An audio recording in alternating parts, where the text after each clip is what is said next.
Hello बच्चों, let's read this question. The question say that whole mass of an atom is concentrated in a small region of space known as dash. तो सबसे पहले समझेंगे बच्चों की concept. की concept क्या होगा बच्चों? Mass of atom. तो बेसिकली बच्चों एटम का मास कैसे पता करेंगे, सबसे पहले ये समझेंगे.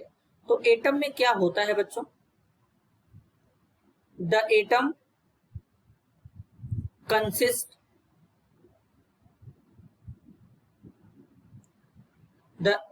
कंसिस्ट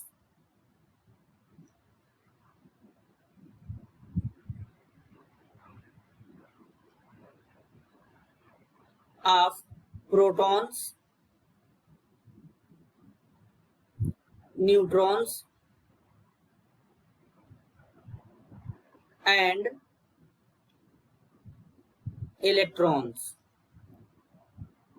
कहने का मतलब है बच्चों, अगर हम बात करें एटम के बारे में, तो एटम में क्या होता है, ये है बच्चों कोई एटम. एटम के न्यूक्लियस में प्रोटॉन और न्यूट्रॉन प्रेजेंट होते हैं. प्रोटॉन और न्यूट्रॉन प्रेजेंट होते हैं और इलेक्ट्रॉन जो होते हैं इस तरीके से शेल में क्या करते हैं, रिवॉल्व करते हैं. तो इसे क्या कहते हैं बच्चों? बेसिकली इसे कहते हैं न्यूक्लियस. क्या कहते हैं? न्यूक्लियस कहते हैं बच्चों. इसे कहते हैं न्यूक्लियस. यानी एटम का जो सेंटर होता है, एटम के सेंटर को न्यूक्लियस कहते हैं. न्यूक्लियस में प्रोटॉन और न्यूट्रॉन पाए जाते हैं और बाहर वाला रीजन जो होता है, जो सर्कुलर पाथ है जिसमें इलेक्ट्रॉन रिवॉल्व कर रहे हैं, इसको शेल कहते हैं. तो अब बेसिकली अगर हम इलेक्ट्रॉन, प्रोटॉन, न्यूट्रॉन के मास की बात करें बच्चों, तो बेसिकली क्या होगा? इलेक्ट्रॉन,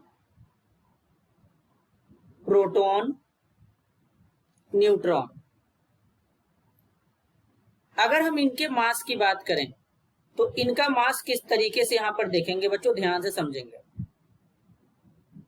इलेक्ट्रॉन का जो मास होता है वो होता है 9.109382 इंटू 10 की पावर -31 kg होता है बच्चों.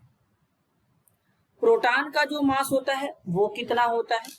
1.6726216 इंटू 10 की पावर -27 kg.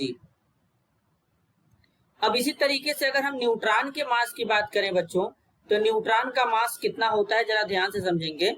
तो जो न्यूट्रॉन का मास होता है वो होता है, न्यूट्रॉन के लिए जो मास होता है 1.674927 इंटू 10 की पावर -27 kg. तो सबसे कम इलेक्ट्रॉन का मास है बच्चों. तो इलेक्ट्रॉन का जो मास होता है वो इतना कम है प्रोटॉन और न्यूट्रॉन के कंपेयर में कि इनको नेग्लेक्ट कर देते हैं. तो अब न्यूक्लियस में प्रोटॉन और न्यूट्रॉन पाए जा रहे हैं और प्रोटॉन और न्यूट्रॉन का मास भी ज्यादा है इलेक्ट्रॉन से. तो इसलिए टोटल जो एटम का मास होता है एटम के सेंटर पे डिपेंड करता है और सेंटर को क्या कहते हैं? न्यूक्लियस कहते हैं. तो यहाँ पे क्या फिलअप करेंगे बच्चों? Nucleus. This is your answer. I hope you understood it well. All the best.